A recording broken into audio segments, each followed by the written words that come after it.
नमस्कार, SBT news में आपका स्वागत है। पेश है 30 नवंबर बुधवार दोपहर 3:15 बजे राजस्थान की 15 बड़ी खबरें।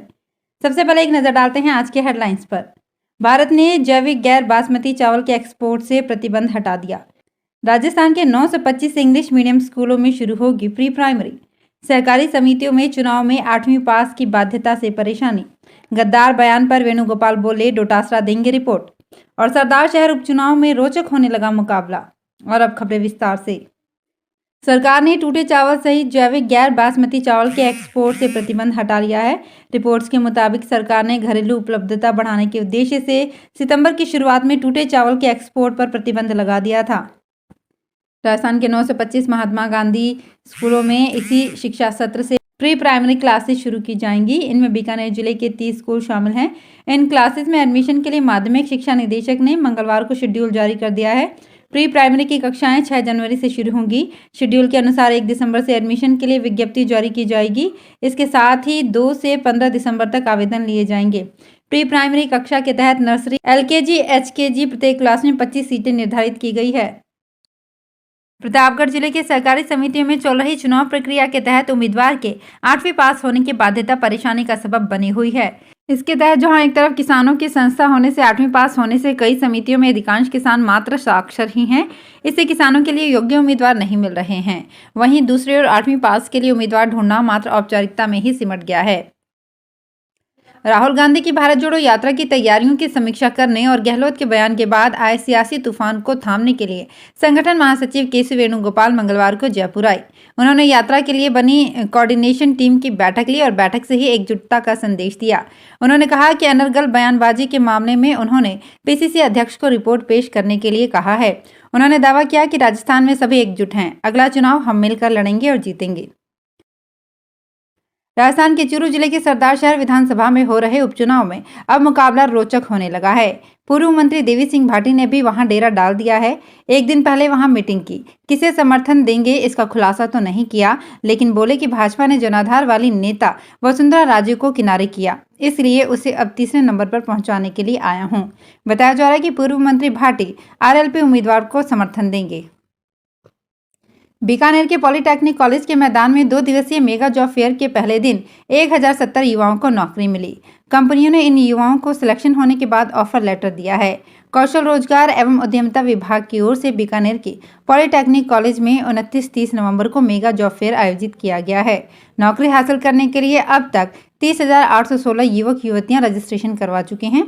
जॉब फेयर में 62 कंपनियों के प्रतिनिधि मौजूद हैं। झुंझुनू सहित राज्य में दिसंबर में अर्धवार्षिक परीक्षा होनी है, जबकि जिले के सरकारी विद्यालयों में शिक्षकों के सैकड़ों पद खाली चल रहे हैं। शिक्षकों की कमी के चलते कई सरकारी विद्यालयों में बहुत से विषयों के पाठ्यक्रम पूरे नहीं हुए हैं। ऐसे में बच्चे आधी अधूरी पढ़ाई के साथ अर्धवार्षिक परीक्षा देंगे।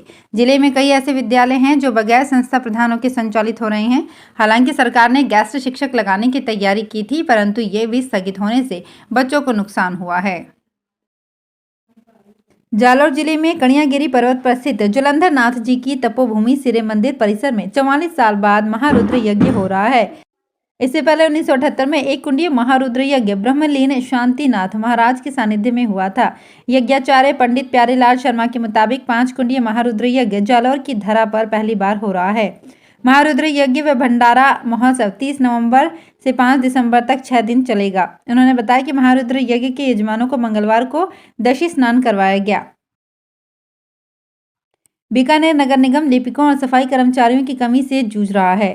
निगम में इन पदों में स्वीकृत पदों में से भी रिक्त चलने से कार्यालय और सफाई संबंधित कार्य प्रभावित हो रहे हैं। इससे आमजन परेशान हो रहे हैं। शहर के लगातार हो रहे विस्तार और बढ़ रही जनसंख्या के अनुपात में सफाई कर्मचारी नहीं होने से इसका प्रतिकूल असर शहर की सफाई व्यवस्था पर पड़ रहा है। वहीं निगम में लिपिकों के आधे पद खाली होने से पत्रावलियां अटक रही है और लोग परेशान हो रहे हैं। जयपुर में ड्रग कंट्रोल और सेंट्रल ब्यूरो ऑफ नारकोटिक्स की टीम ने आज जयपुर में एक बड़े डॉक्टर अनिल तांबी के घर पर छापा मारकर वहां से प्रतिबंधित और एनडीपीएस श्रेणी की दवाइयों की खेप जब्त की है। इस मामले में टीम ने दवाइयां बेचने वाले एक व्यक्ति को भी गिरफ्तार किया है। ये कार्यवाही देर रात डॉक्टर के मालवीय नगर स्थित घर पर की गई। बताया जा रहा है कि डॉक्टर के घर पर 360 MRP की दवाई 500 रुपये में बेची जा रही थी। सवाई माधोपुर जिले में भारत जोड़ो यात्रा के काफिले और राहुल गांधी के रात्रि विश्राम के लिए भाड़ौती टोल प्लाजा के समीप चिन्हित भूमि पर फसल है। उनके रात में ठहराव के प्रतिबंध करने 10 बीघा के क्षेत्र में फैली फसल को उजाड़ा जाएगा। किसान इस फैसले के बदले मुआवजे की मांग कर रहे हैं।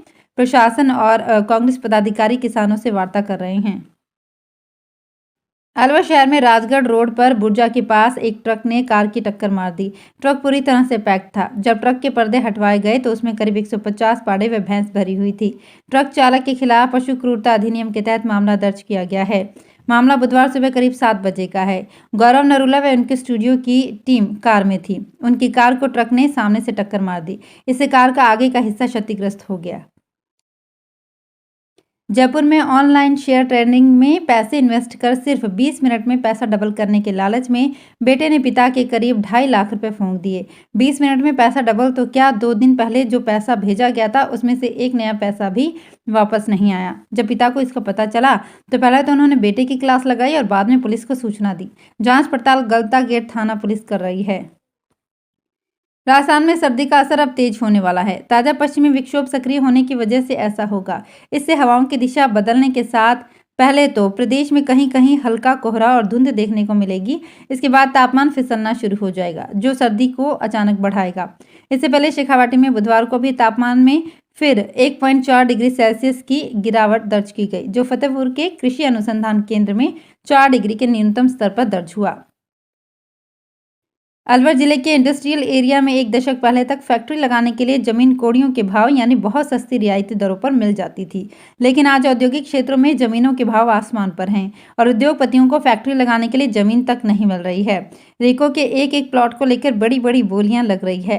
हालात ये हैं कि अलवर जिले के हर औद्योगिक क्षेत्र में इंडस्ट्रियल प्लॉट की कीमत रिहायशी कॉलोनियों के बराबर पहुंच गई है, जो कि कभी नहीं हुआ। तो फिलहाल इस बुलेटिन में इतना ही। फिर हाजिर होंगे कुछ और बड़ी खबरों के साथ। अगर आप भी अपने आसपास की छोटी बड़ी और महत्वपूर्ण खबरों से अपडेट रहना चाहते हैं तो सब्सक्राइब कीजिए हमारे चैनल एसपीटी न्यूज को और प्रेस कीजिए बेल आइकन पर।